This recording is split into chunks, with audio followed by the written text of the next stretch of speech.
Hello world, welcome to the 242nd climate change emergency protest here in Gettysburg, Pennsylvania. It is July 12th, 2023, and next week will be the 243rd climate change emergency protest, and that'll be on July 21st, 2023. So what am I doing right now? Well, I'm violating all sorts of rules. I'm standing in front of a cannon, and if this thing was lit right now and the charge was about to go off, you would think I was committing suicide. Well, essentially, this is what everyone's doing with climate change. All right, there's no action being taken. You've got your children standing in front of this. You've got your loved ones standing in front of this. And you were standing in front of this. And this shell will go right through me and on its happy way downrange. And the effective downrange is about a mile and something from here. So this is a suicide move that the whole human race is on right now. And the leaders in charge are doing nothing to stop you from being affected by this. They're not protecting you. And that's what I'm going to talk about right now. So it's a more imperative, if not now, when. You've seen all these reports around the United States, for example, of heat waves, flooding, deluges, soon to be fires, because we're in severe drought in some places, and heat begets drought. And nothing's going to get done until someone famous dies. Either a famous politician or someone famous dies on camera with climate change, or something happens. This happened the same thing in the Great Depression, when you had windstorms with from the Kansas and Oklahoma and the Dust Bowl era.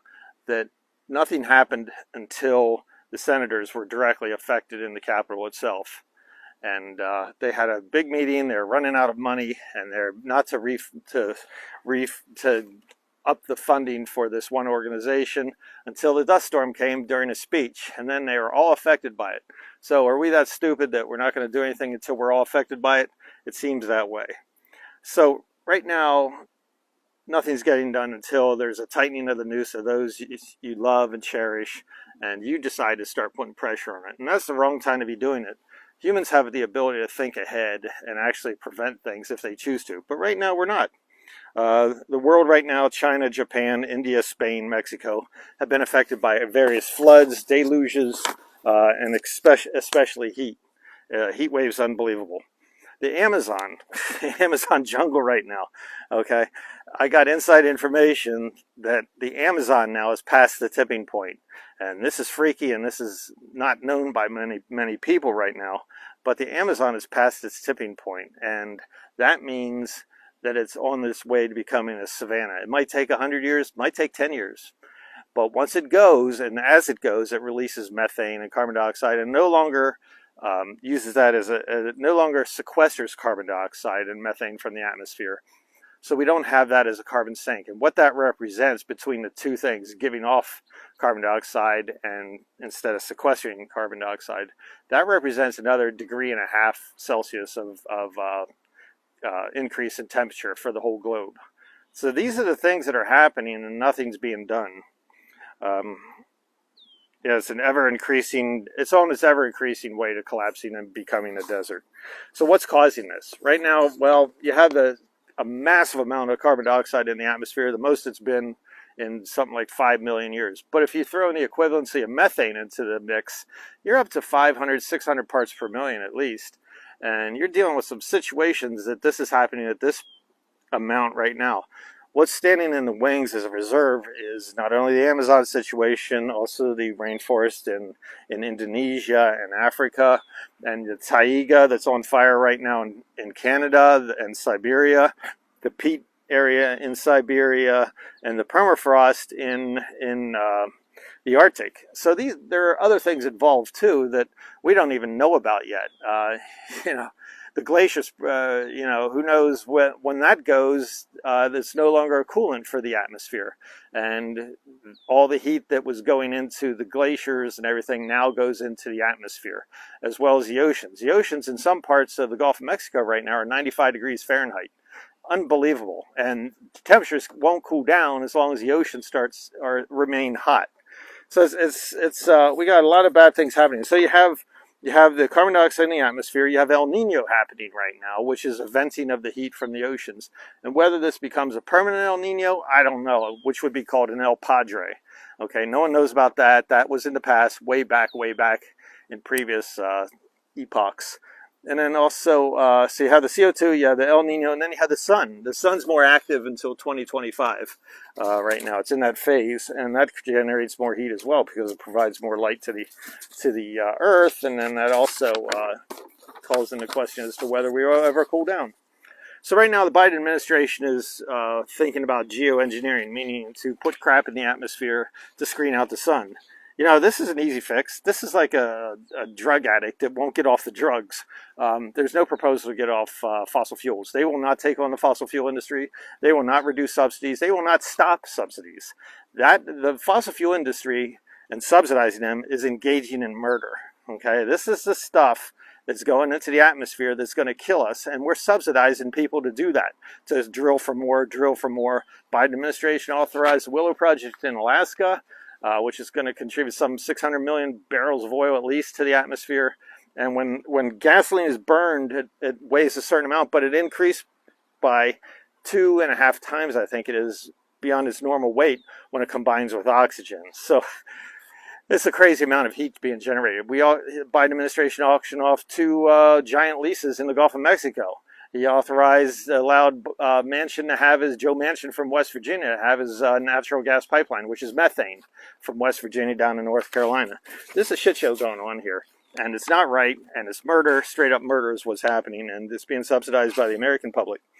So the media, in spite of all the heat waves in the United States, all the flooding in New England and everything going on now, the derecho in the Midwest, media's not saying anything about climate change. They'll report on the event, but they will not say why. They won't even say it is a result of climate change, but they won't even say, they won't have experts on, I mean real experts, people that know and will tell you the truth as to what's happening and why it's happening about climate change and how this is occurring, why this is occurring. I could tell you, 10 minutes, I tell you in all these talks what's going on. So it's just bizarre as to what's happening. The media is not reporting things. So no politicians, Democrats or Republicans, are saying anything about climate change. They're just going about doing whatever they're doing. I don't know what they're doing. They're worried about abortion. They're worried about this, that. But they're not worried about the biggest event in human history. We're in the middle of the 6th mass extinction right now. We aren't going to survive this. It's already labeled the 6th mass extinction. Get it? So it's in the mix right now. We got to get out of this situation, or at least mitigate it somewhat, that it's not as severe. But there's no push. They will not let go. Monkey in the jar with an orange, and he won't let go even though there's a tiger chasing him. You know, and the jar is hooked to the wall. They won't let go, no matter what. The monkey's going to die. So understand this. We're in the 6th mass extinction. Since I was a kid, 70% of all species on Earth have died. Okay? The Earth was populated 70% more than when I was first born than now. I mean, it's insane. The background rate of extinction is 10,000 times what you'd normally expect. 10,000 times the rate of extinction than what you'd normally expect for a species to wink out of life. With this 70% decline of species that have declined since I was born, actually after I was born, 1970, this will take 5 to 7 million years to repair the loss of all these species. 5 to 7 million years. Doesn't sound like a lot. Humans have only been around, basically cognizant, for the last 140,000 years. This is going to take 5 to 7 million years to repair all these damages that we've done as far as the species go. And they won't be able to survive anyway, because the Earth they come back to will be a hellhole. So with this high heat and flooding and issues, you got to worry about your food issue, okay? Not only shelter and surviving with the wet bulb effect and whether your body can tolerate it or not, also food. Now, a lot of our places that are experiencing this massive heat are our breadbasket here. Same with China, same with India. Vietnam said they're going to stop exporting rice because of their problems. So it comes down to this. We don't stand a chance of surviving without severe government intervention, because they're the idiots that got us into this problem, and we have to rely on them to get us out of this problem. So that's the way it is. Everything, everywhere, everyone you love is going to be affected by this issue. So look at the news. Everything that's happening right now is going to get worse and worse and worse than what's happening at this moment. This will be the good old days. Temperature keeps going up. We've had the 4 hottest days in the history of humans, they suppose, last 125,000 years, on July 4th to July 7th. That's the history of the Earth. These have been the 4 hottest days ever. Things are spinning out of control. So what do? Okay, first off, you try to realize you're standing in front of a cannon. All your friends and loved ones are, and you want to get them out of harm's way, and that means trying to survive this situation. So you got to do the right thing. And what's that involve? Well, it involves conversations, involves broadcasts, doing things like this. I hate doing this, but I've learned to do it, and it's my obligation to do this weekly to make people aware or make people angry. Just get in their faces, make them aware of what's happening, and maybe get a conversation going. It hasn't happened yet. I don't know why, especially friends and family, but that's their choice. I'm doing the right thing. I sleep at night pretty good knowing that I'm doing the right thing.